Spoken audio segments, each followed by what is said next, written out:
ನಕಲಿ ದಾಖಲೆಯನ್ನ ಸೃಷ್ಟಿಸಿ ಪಿಡಿಒ ಅವ್ಯವಹಾರ ಪ್ರಕರಣದ ವಿಚಾರವಾಗಿ ಇದೀಗ ಕಾಮಗಾರಿಯೇ ಮಾಡದೆ ಬಿಟ್ಟಿದ್ದಂತಹ ಪಿಡಿಒ ಅಮಾನತು ಮಾಡಲಾಗಿದೆ. ಅದು ಅಶ್ವವೇಗ ನ್ಯೂಸ್ನ ಬಿಗ್ ಇಂಪ್ಯಾಕ್ಟ್ ಕೂಡ. ಬೆಟ್ಟಕೋಟೆ ಗ್ರಾಮ ಪಂಚಾಯಿತಿ ಪಿಡಿಒ ಕೆಂಪರಾಜು ಸಸ್ಪೆಂಡ್ ಆಗಿದ್ದಾರೆ. ಸುದ್ದಿ ಪ್ರಸಾರ ಬೆನ್ನಲ್ಲೇ ಪಿಡಿಒ ಕೆಂಪರಾಜು ಸಸ್ಪೆಂಡ್ ಆಗಿರುವಂಥದ್ದು. ದೇವನಹಳ್ಳಿ ತಾಲೂಕಿನ ಬೆಟ್ಟಕೋಟೆ ಗ್ರಾಮ ಪಂಚಾಯತ್ ಒಂದೇ ಕಾಮಗಾರಿಗೆ 2 ಬಿಲ್ಲನ್ನು ಪಡೆದಿರ್ತಾರೆ. ಪಿಡಿಒ ಕೆಂಪರಾಜು ಲಕ್ಷಾಂತರ ರೂಪಾಯಿ ದೋಖಾ ಮಾಡಿದ್ದಾರೆ ಅಂತ ಹೇಳಲಾಗ್ತಾ ಇದೆ. ಇದೀಗ ಪಿಡಿಒ ಕೆಂಪರಾಜಯ್ಯ ಅಮಾನತು ಮಾಡಿ ಆದೇಶವನ್ನು ಹೊರಡಿಸಲಾಗಿದೆ. ಚನ್ನರಾಯನಪಟ್ಟಣ ಪೊಲೀಸ್ ಠಾಣೆಯಲ್ಲಿ ಕಂಪ್ಲೇಂಟ್ ಕೂಡ ಆಗಿರುವಂಥದ್ದು. ಪಿಡಿಒ ಮತ್ತೆ ಗುತ್ತಿಗೆದಾರನ ವಿರುದ್ಧ ದೂರು ದಾಖಲಾಗಿದೆ. ಈತ ಒಂದೇ ಕಾಮಗಾರಿಗೆ 2 ಬಿಲ್ಲನ್ನು ಪಡೆದುಕೊಂಡಿರ್ತಾನಂತೆ. ಲಕ್ಷ ದೋಖಾ ಮಾಡಿದ್ದಾನೆ. ಎಲ್ಲ ಕಡೆ ಕೂಡ ಇದೇ ರೀತಿ ಭ್ರಷ್ಟಾಚಾರನೇ. ನಕಲಿ ದಾಖಲೆಯನ್ನು ಸೃಷ್ಟಿ ಮಾಡಿರುವಂಥದ್ದು. ಅವ್ಯವಹಾರ ಪ್ರಕರಣದ ವಿಚಾರವಾಗಿ ಇದೀಗ ಅರೆಸ್ಟ್ ಮಾಡಲಾಗಿದೆ ಕೂಡ.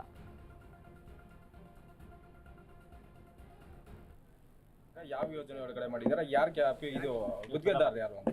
ಗ್ರಾಮ ಪಂಚಾಯತಿ ಸ್ವಂತ ಸಂಪನ್ಮೂಲ ಅಂದರೆ ವರ್ಗ 1, ಅದರಲ್ಲಿ 4,99,000. ನಾವು ಏಪ್ರಿಲಲ್ಲೇ ಗ್ರಾಮ ಪಂಚಾಯತಿ ಸಾಮಾನ್ಯ ಸಭೆಯಲ್ಲಿ ಆಕ್ಷನ್ ಪ್ಲಾನ್ ಮಾಡಬೇಕು ಅಂತ ಹೇಳ್ಬಿಟ್ಟು ಡಿಸೈಡ್ ಮಾಡಿ ಆಕ್ಷನ್ ಪ್ಲಾನಲ್ಲಿ ಈ ವರ್ಕ್ನ ಸೇರಿಸಿದ್ವಿ. ಎಲ್ಲಿ ಅಂತಂದರೆ ರಾಯಚಂದ್ರ ಗ್ರಾಮದ ಮುನಿಕೃಷ್ಣಪ್ಪನ ತೋಟದಿಂದ ಮುನ್ರಾಜು ಅವರ ಜಮೀನಿನವರೆಗೆ ರಸ್ತೆ ಕಾಮಗಾರಿ ಅಂತ ಸೇರಿಸಿದ್ವಿ. ಅದನ್ನು 4,99,000. ಎಷ್ಟು ಮೀಟ್ರು ಕಾಮಗಾರಿ 42.9 ಮೀಟ್ರು. ಎಷ್ಟು ದಿನ ಆಯ್ತು ಸರ್ ಕಾಮಗಾರಿ ಮುಕ್ತಾಯ ಆಗಿ? ಕಾಮಗಾರಿ ಮುಕ್ತಾಯ ಆಗಿ ಇದು ಜೂನಲ್ಲಿ ಮುಕ್ತಾಯ ಆಗಿರೋದು. ಗುತ್ತಿಗೆದಾರರು ಚನ್ಕೇಶ್ವ ಅಂತ.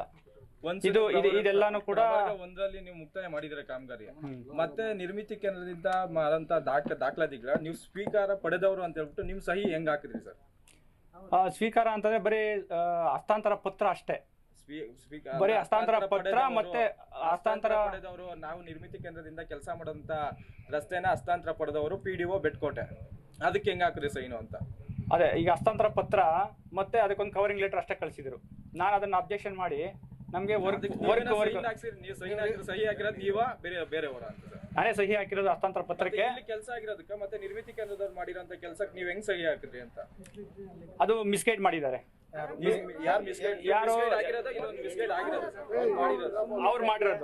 ಅವ್ರು ಮಾಡಿರೋದು ಬಟ್ ಅದು ಯಾರು ಅಧಿಕೃತವಾಗಿ ಬಂದಿರ್ಲಿಲ್ಲ. ಪರಿಶೀಲನೆ ಮಾಡ್ದಿರಾ ಸಹಿ ಹಾಕಿದ್ರ? ಇಲ್ಲ, ಪರಿಶೀಲನೆ ಅಂತಂದ್ರೆ ಬರೀ ಪೇಪರ್ ಅಷ್ಟೇ, ಏನೋ ಹಸ್ತಾಂತರ ಪತ್ರ. ಅದಕ್ಕೆ ನಾನೇನ್ ಮಾಡಿದೆ, ಅಬ್ಜೆಕ್ಷನ್ ಮಾಡಿ ನೀವು entire work bill work entire ಏನು ಇಲ್ದಿರ ನೀವು ಹೆಂಗ್ ಸಹಿ ಹಾಕಿದ್ರಿ? ಬೇರೆ ಅಂದ್ರೆ ಅದು ವ್ಯವಸ್ಥೆ ಇರೋದು ಹಂಗೆ. ಏನ್ ಗೊತ್ತಾ, ನಿರ್ಮಿತಿ ಕೇಂದ್ರದವರು ನಿರ್ಮಿತಿ ಕೇಂದ್ರದ ಹತ್ರ ಫೈಲ್ ಇಟ್ಕೊಂಡಿರ್ತಾರಂತೆ. ಕಾಮಗಾರಿ ಪರಿಶೀಲನೆ ಮಾಡ್ತೀವಿ, ಬಟ್ ಈಗ ನೋಡಿ ದೊಡ್ಡ ಸಳಿಯಲ್ಲಿ ಕೆಲಸ ಆಗಿದೆ ಸರ್. ಇದೇ ಕಾಮಗಾರಿ ನೀವೇ ಮಾಡಿದ್ರೆ ನಿಮ್ ಸಂಸ್ಥೆಯಲ್ಲಿ ಕಾಮಗಾರಿ ಆಗಿದೆ. ಇದೇ ಕಾಮಗಾರಿಗೆ ನಿರ್ಮಿತಿ ಕೇಂದ್ರದವರು ಇದೇ ಕಾಮಗಾರಿ ಮಾಡ್ತಾರೆ ಅಂದ್ರೆ ನಿಮ್ಮ ಅಲ್ಲಿ ಏನಾಗಿದೆ ಅಂತಂದ್ರೆ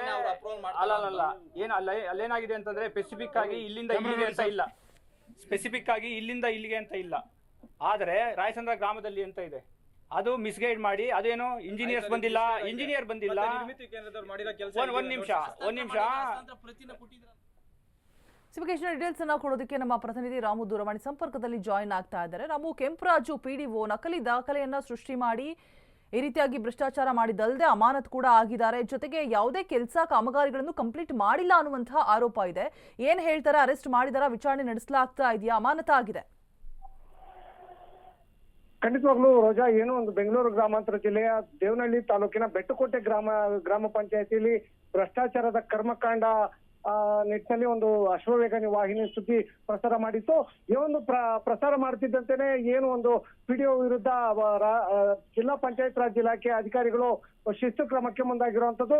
ಹಾಗೆ ಇದು ಶಿಸ್ತು ಕ್ರಮಕ್ಕೆ ವಿಚಾರಣೆ ಇಲಾಖೆ ತನಿಖೆಯಲ್ಲಿ ಮುಂದುವರಿಸಿ ತಕ್ಷಣದಿಂದಲೇ ಬರುವಂತೆ ಅಮಾನತ್ ಕೂಡ ಗೊಳಿಸಿರುವಂತದ್ದು. ಏನು ಒಂದು ಬೆಟ್ಟಕೋಟೆ ಗ್ರಾಮದಲ್ಲಿ ಒಂದು ಕಾಮಗಾರಿಗೆ 2 ಬಿಲ್ಲು ಮಾಡಿರುವಂತ ಘಟನೆ ಇದಾಗಿರುವಂತದ್ದು. ಇನ್ನು ಏನು ಮುಖ್ಯಮಂತ್ರಿಗಳ ವಿಶೇಷ ಅನುದಾನದಿಂದ 10 ಲಕ್ಷ ರೂಪಾಯಿ ಹಾಗೂ ಗ್ರಾಮ ಪಂಚಾಯಿತಿ ನಿಧಿಯಿಂದ 5 ಲಕ್ಷ ರೂಪಾಯಿ, ಒಟ್ಟು 15 ಲಕ್ಷ ರೂಪಾಯಿ ಕಾಮಗಾರಿ, 5 ಲಕ್ಷ ರೂಪಾಯಿ ಕಾಮಗಾರಿಗೆ 15 ಲಕ್ಷ ಬಿಲ್ ಮಾಡಿಕೊಂಡಿರುವಂತ ನಿಟ್ಟಿನಲ್ಲಿ ಒಂದು ಗ್ರಾಮಸ್ಥರಿಂದ ಒಂದು ಪಿಡಿಒ ಗಿರವ್ ಹಾಕಿ ಒಂದು ಪ್ರಶ್ನೆ ಮಾಡುವಂತ ಒಂದು ವಿಚಾರಕ್ಕೆ ಈ ಒಂದು ಘಟನೆ ಸಾಕ್ಷಿ ಆಗುವಂತದ್ದು.